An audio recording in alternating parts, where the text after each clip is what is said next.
नमस्कार दोस्तों, आज हम जितिया व्रत की 2 कथाएं सुनेंगे। तो चलिए शुरू करते हैं पहली कथा से। जीमुतवाहन नाम के एक राजा थे।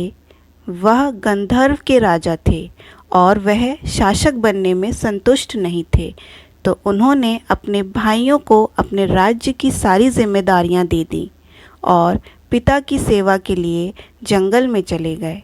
एक दिन जंगल में भटकते हुए उन्हें एक बुढ़िया विलाप करती हुई मिली। उन्होंने बुढ़िया से रोने का कारण पूछा। इस पर उसने बताया कि वह सांप नागवंशी परिवार से है और उसका एक ही बेटा है। एक शपथ के रूप में हर दिन एक सांप पक्षी राजगरुड़ को चढ़ाया जाता है और उस दिन उसके बेटे का नंबर था। उसकी समस्या सुनने के बाद जीमुतवाहन ने उन्हें आश्वासन दिया कि वह उनके बेटे को जीवित वापस लेकर आएंगे।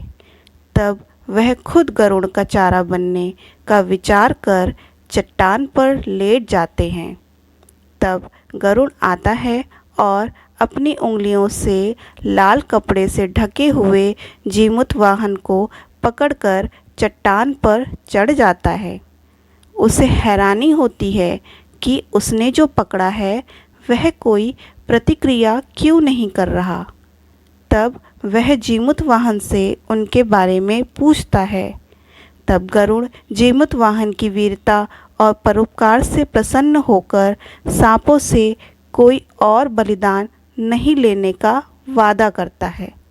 मान्यता यह भी है कि तभी से संतान की लंबी उम्र और कल्याण के लिए जितिया व्रत मनाया जाता है। और चलिए सुनते हैं दूसरी कथा। जितिया व्रत की दूसरी कथा महाभारत काल की है। महाभारत काल से भी जुड़ी है। कथा के अनुसार महाभारत युद्ध में अपने पिता गुरु द्रोणाचार्य की मृत्यु का बदला लेने की भावना से अश्वत्थामा पांडवों के शहर में घुस गए। शिविर के अंदर 5 लोगों को सोया पाकर अश्वत्थामा ने उन्हें पांडव समझकर मार दिया, परंतु वे द्रौपदी के 5 संतानें थीं जो मारी गईं। उसके उपरांत अर्जुन ने अश्वत्थामा को बंदी बनाकर उसकी दिव्य मणि उसके माथे से निकाल ली। अश्वत्थामा ने फिर से बदला लेने के लिए अभिमन्यु की पत्नी उत्तरा के गर्भ में पल रहे बच्चे को मारने का प्रयास किया और उसने ब्रह्मास्त्र से उत्तरा के गर्भ को नष्ट कर दिया। तब भगवान श्री कृष्ण ने उत्तरा की अजन्मी संतान को फिर से जीवित कर दिया। गर्भ में मरने के बाद जीवित होने के कारण उस बच्चे को जीवित पुत्रिका के नाम से जाना जाता है।